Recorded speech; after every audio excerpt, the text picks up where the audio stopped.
What's up, everyone? Welcome to Ashley Talks Movies. It's time to talk about some major news that rattled Hollywood this week. I'm talking about Netflix dropping its bid for Warner Brothers and essentially paving the way for rival studio Paramount Skydance to acquire it. Now, up until recently, Netflix buying Warner Brothers seemed like a done deal, but in recent weeks, a lot of things were happening that ultimately led to Netflix saying, "We're out." So I'm going to talk about what this update means, why Netflix walked away, and what a Paramount Skydance Warner Brothers Discovery deal could mean for the industry. Before I dive into this topic, if you would like to show your support, make sure you subscribe. I'd really appreciate it. Also, join the discussion, jump into the comments, and share your thoughts about everything discussed in the video. So just months after Netflix struck a deal to acquire Warner Brothers, the streaming giant stepped away after declining to counter Paramount's latest offer. Now, the $83 billion deal that Netflix struck to buy Warner Brothers would have resulted in Netflix acquiring Warner Brothers film and TV studios, the HBO Max streaming service, and HBO. It also would have meant that Netflix would have acquired Warner Brothers' extensive film catalog, which includes movies like Citizen Kane and The Wizard of Oz. But everything changed on Thursday. Earlier in the day, Warner Bros. Discovery announced that its board of directors had determined that Paramount Skydance's revised offer of $31 per share to buy the entire company was superior to the deal from Netflix, which was $27.75 per share for just the Warner Brothers studio assets. Now, many in the industry thought Netflix would take the 4 days it had to come back with a counteroffer, but within hours, Netflix said it would not be revising its offer, meaning that it was dropping its bid for Warner Brothers. Netflix released a statement saying in part, quote, "The transaction we negotiated would have created shareholder value with a clear path to regulatory approval. However, we've always been disciplined, and at the price required to match Paramount Skydance's latest offer,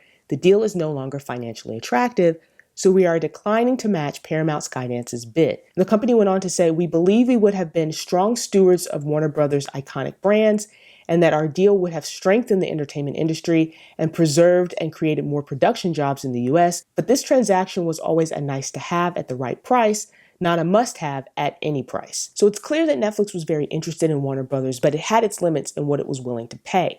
I also think that price wasn't the only factor that played into Netflix's decision. Since announcing its deal to buy Warner Brothers, Netflix stock dropped double digits. After Netflix backed out of the deal, its stock jumped nearly 10%. Also, Netflix was facing mounting opposition. Now, when Netflix first announced it had reached a deal to acquire Warner Brothers, there was very vocal backlash from politicians, from people within the entertainment industry, and even from consumers. Politicians voiced antitrust concerns because a deal like this would have created a massive media company that would have had a huge stake in the streaming market.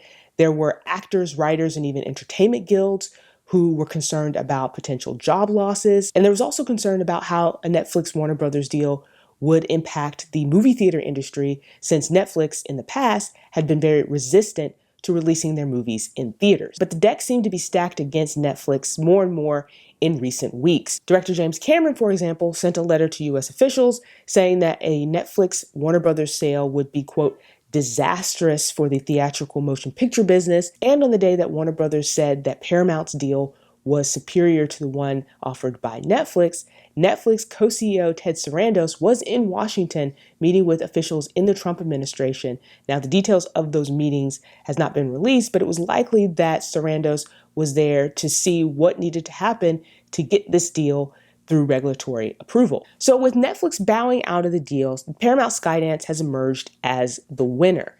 And here's what the company offered to seal the deal. I already mentioned that Paramount agreed to $31 per share, which is roughly a $110 billion deal. The company also agreed to pay $7 billion to Warner Brothers if the deal should fail to pass regulatory scrutiny. So it shows you how confident Paramount Skydance is that it'll be able to get this deal over any hurdles in that department. Paramount also agreed to pay a $2.8 billion breakup fee that Warner Brothers would owe if the Netflix deal didn't go through.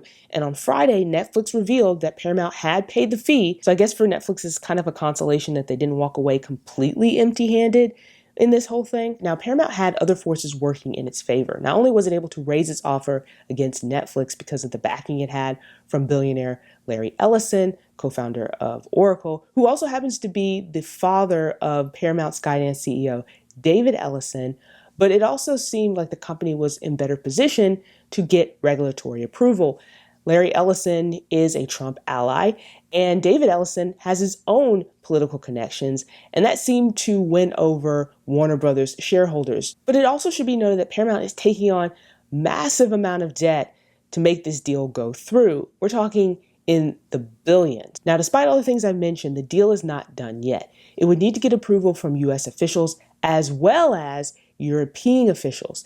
And even if the Justice Department gives it a thumbs up, it could still face a lot of scrutiny from California. In fact, California's Attorney General has said that the state is already investigating the deal and will be, quote, vigorous in its review. If this deal does close, it would completely reshape the entertainment industry, and that's why this news sent Hollywood reeling. A Paramount Warner Brothers merger would create a massive company, bigger than the one that a Netflix Warner Brothers combination would have been.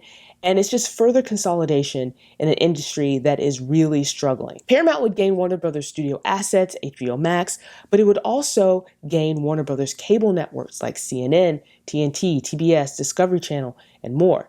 And if history has taught us anything, it's that mega mergers like this often mean layoffs. And that's one of the concerns that Hollywood has had, a reduction in production jobs. And deals like this are really expensive. We're talking billions of dollars. And once they're made, executives look for ways to streamline operations and to reduce redundancies. And so they often implement what they call cost-cutting measures or strategies, and that usually means layoffs. There's also the question of what happens with CNN, since it will become part of a company that already owns a media outlet, CBS News. Would Paramount make sweeping changes to CNN in the same way it did with CBS News? Now, there will definitely be more to discuss about this in the coming days and months as more details about the deal are revealed. And I will definitely be keeping a close eye on how everything plays out. And if there happen to be any major developments, I'll probably hop on here and do another video where I discuss all of it. But how do you feel about this news? How do you feel about Netflix dropping its bid for Warner Brothers? How do you feel about a Paramount Skydance Warner Brothers merger? Do you think there's another company out there that would be better suited to buy Warner Brothers? Jump into the comments and let me know. Also, if you haven't done so already, please subscribe to the channel. I'd really appreciate that. So that does it for me, everyone. I hope you enjoyed this video. I'll see you next time. And as always, thanks for watching.